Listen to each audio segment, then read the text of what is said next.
Welcome back to Hope, Faith, and Joy Daily Devotion with me, Pastor Amanda. Well, we are looking at chapter 2 of Daniel, and this is a long story, but we've got to read it together because it is one story. So let's begin by hearing the scripture. In the second year of Nebuchadnezzar's reign, Nebuchadnezzar dreamed such dreams that his spirit was troubled and his sleep left him. So the king commanded that the magicians, the enchanters, the sorcerers, and the Chaldeans be summoned to tell the king his dreams. When they came in and stood before the king, he said to them, "I have had such a dream that my spirit is troubled by the desire to understand it." The Chaldeans said to the king in Aramaic, "O king, live forever. Tell your servants the dream, and we will reveal the interpretation." The king answered the Chaldeans, "This is a public decree. If you do not tell me both the dream and its interpretation, you shall be torn limb from limb, and your houses shall be laid in ruins. But if you do tell me the dream and its interpretation, you shall receive from me gifts and rewards and great honor. Therefore, tell me the dream and its interpretation." They answered a second time, "Let the king first tell his servants the dream, then we can give its interpretation." The king answered, "I know with certainty that you are trying to gain time, because you see I have firmly decreed, if you do not tell me the dream, there is but one verdict for you. You have agreed to speak lying and misleading words to me until things take a turn. Therefore, tell me the dream, and I shall know that you can give me its interpretation."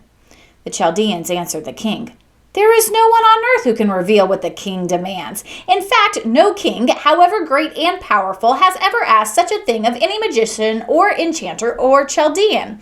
The thing that the king is asking is too difficult, and no one can reveal it to the king except the gods, whose dwelling is not with mortals." Because of this, the king flew into a violent rage and commanded that all the wise men of Babylon be destroyed.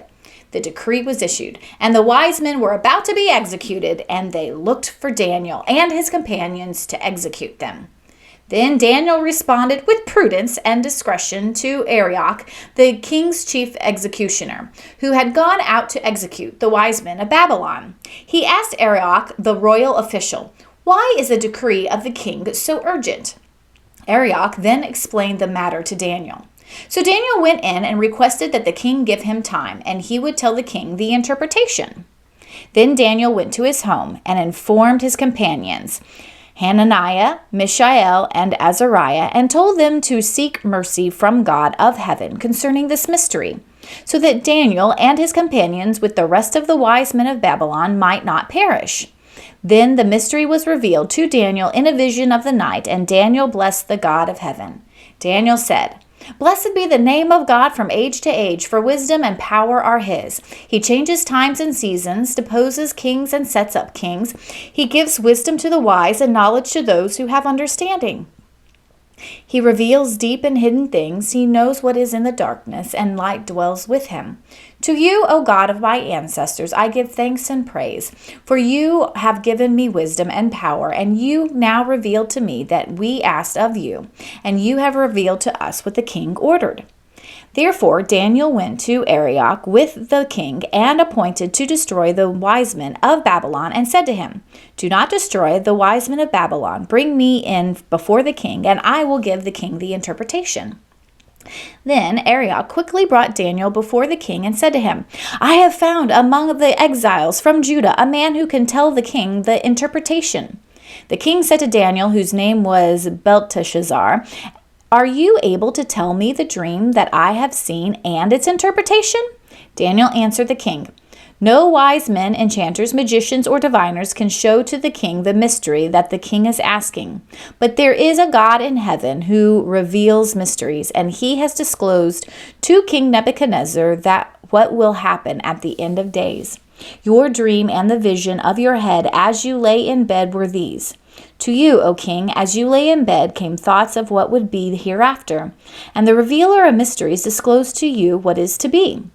But as for me, this mystery has not been revealed to me because of any wisdom that I have more than any other living being, but in order that the interpretation may be known to the king, and that you may understand the thoughts of your mind. You were looking, O king, and lo, there was a great statue. This statue was huge, its brilliance extraordinary. It was standing before you, and its appearance was frightening. The head of this statue was of fine gold, its chest and arms of silver, its middle and thighs of bronze, its legs of iron, its feet partly of iron and partly of clay. And you looked on, a stone was cut out, not by human hands, and it struck the statue on its feet of iron and clay and broke them in pieces. Then the iron, the clay, the bronze, the silver, and the gold were all broken in pieces and became like the chaff of the summer threshing floors. And the wind carried them away, so that not a trace of them would be found. But the stone that struck the statue became a great mountain and filled the whole earth. This was the dream. Now we will tell the king its interpretation. You, O king, the King of kings, to whom the God of heaven has given the kingdom, the power, the might, and the glory, and to whose hand he has given human beings, wherever they live, the wild animals of the field and the birds of the air, and whom he has established as ruler over them all, you are the head of gold. After you shall arise another kingdom inferior to yours, and yet a third kingdom of bronze, which shall rule over the whole earth. And there shall be a fourth kingdom, strong as iron, just as iron crushes and smashes everything. It shall crush and shatter all these. As you saw the feet and toes partly of potter's clay and partly of iron, it shall be divided, a divided kingdom, but some of the strength of iron shall be in it, as you saw the iron mixed with the clay. As the toes of the feet were part iron and part clay, so the kingdom shall be partly strong and partly brittle. As you saw the iron mixed with the clay, so will the mix with one another in marriage, but they will not hold together, just as iron does not mix with clay. And in the days of those kings, the God of heaven will set up a kingdom that shall never be destroyed, nor shall this kingdom be left to another people. It shall crush all these kingdoms and bring them to an end, and it shall stand forever. Just as you saw that a stone was cut from the mountain, not by hands, and that it crushed the iron, the bronze, the clay, the silver, and the gold. The great God has formed the king that shall be hereafter.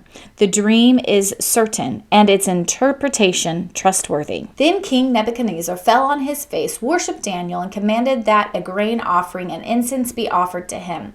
The king said to Daniel, "Truly your God is a God of gods and Lord of kings and a revealer of mysteries, for you have been able to reveal the mystery." Then the king promoted Daniel, gave him many great gifts, and made him ruler over the whole province of Babylon, and chief prefect over all the wise men of Babylon. Daniel made a request of the king, and he appointed Shadrach, Meshach, and Abednego over the affairs of the province of Babylon. But Daniel remained at the king's court. So the short version, the king is having bad dreams and he wants someone to be able to tell him what he is dreaming about and interpret it. He does not want to share anything with anyone. He threatens to kill everyone who is unable to tell him the dream. Finally, Daniel steps forward as the only one who knows the dream and interprets it, as he speaks about how kingdoms are created and destroyed, and there will be one kingdom that God has created that will overcome all of them. Because of this, Daniel gets a promotion. There are a couple of meanings that I find in this story that are short enough for our devotion today. First, when we have a good relationship with God, we're able to make sense of God's messages in order to help others. The second meaning I get is the importance of speaking truth to power. King Nebuchadnezzar evidently already knew that certain people were going to tell him lies. They were his yes men, and he needed someone who was going to tell him the truth. Daniel was willing to take this risk.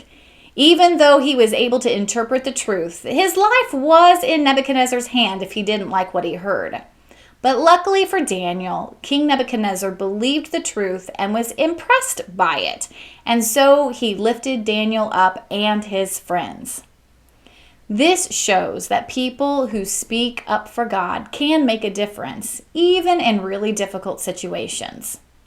How do you speak truth to stand up for God? Thanks for joining me, and I will see you in the next Hope, Faith, and Joy Daily Devotion.